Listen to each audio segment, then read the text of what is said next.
I think, one of the points of this cycle that's so interesting is that, remember the US consumer, because they were flush with cash, as well as a hyper tight labor market really up until the summer, has been keeping the US and global economy afloat throughout a very tough period.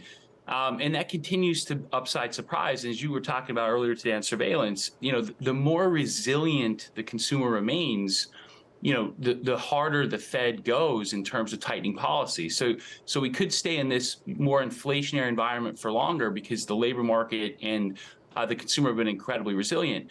That being said, if you think about Target's results, it really just reemphasizes that, it's not necessarily a Wile E. Coyote moment, but at the same time, the consumer can't keep it going single-handedly forever.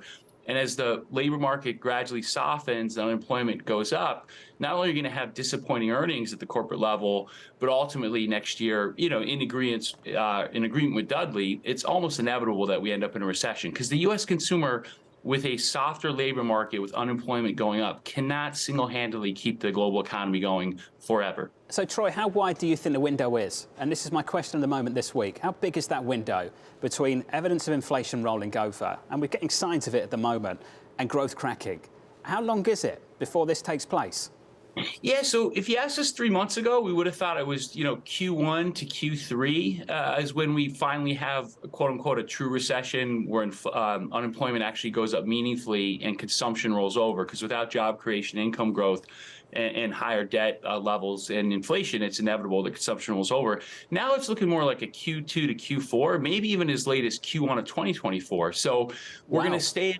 Yeah, no, the lag is quite profound, right? And again, if you look at the data, and one of the data points we always follow very closely is withholding tax growth. So that's rolled over hard, but it's still at relatively healthy levels compared to the post-pandemic era of mid to low high single digits. So again, first of all, job growth slows. Ultimately, we have more layoffs exceeding job creation.